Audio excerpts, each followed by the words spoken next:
Hello everyone. Today's topic is leukocytosis from hemolytic disorders. So we'll see the introduction. Leukocytosis is white cells, the leukocyte count above the normal range in the blood. It is frequently a sign of an inflammatory response, most frequently the result of infection, but may also occur following certain parasitic infection or bone tumors.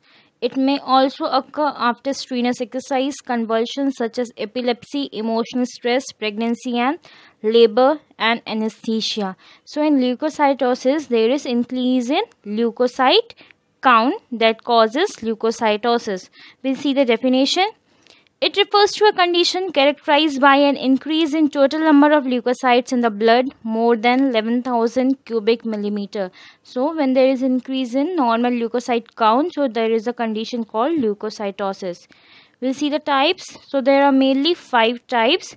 These are neutrophilia, eosinophilia, basophilia, lymphocytosis, monocytosis. So these are all elements of the blood, and when there is increase in these elements, so there is a disease condition called leukocytosis. So we'll see what is this.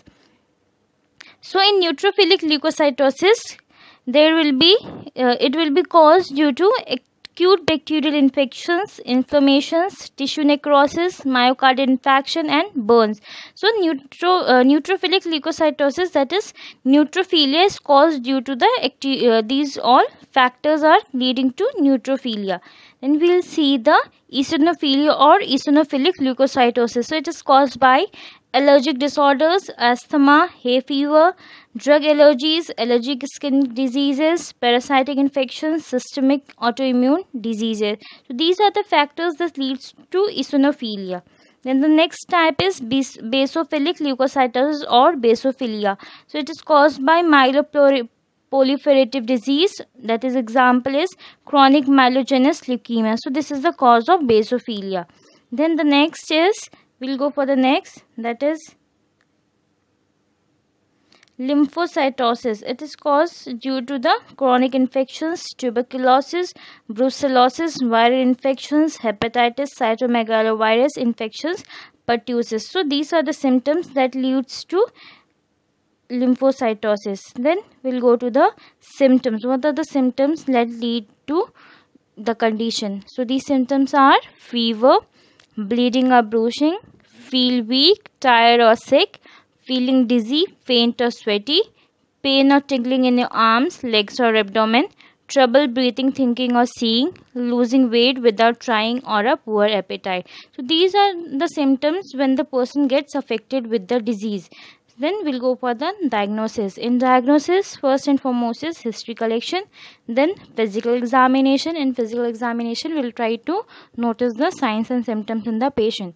Then we'll go for the lab investigation. In lab investigation, the one and only test is there for the patient, that is CBC count, that is complete blood count. Then we'll go for the management.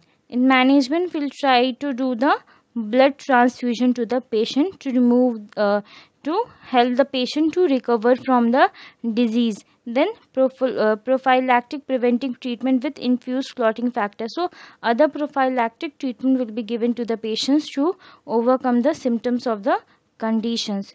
So this condition, as you know, is a blood disorder.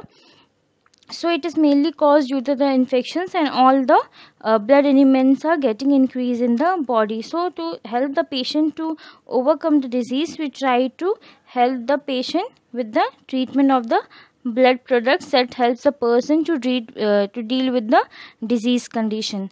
So in today's class, we have seen about the leukocytosis. In leukocytosis, there is the increase in the number of leukocytes count, and we have seen the 5 types of leukocytosis, that is neutrophilia, eosinophilia, basophilia, and lymphocytosis and monocytosis. So these are the 5 types of leukocytosis. And symptoms we have seen in that, we have seen the fever, bleeding or bruising, feeling weak, tired or sick, feeling dizzy, faint or sweaty, pain or tingling in your arms, legs or abdomen, trouble breathing, thinking or seeing, then losing weight without trying, or poor appetite.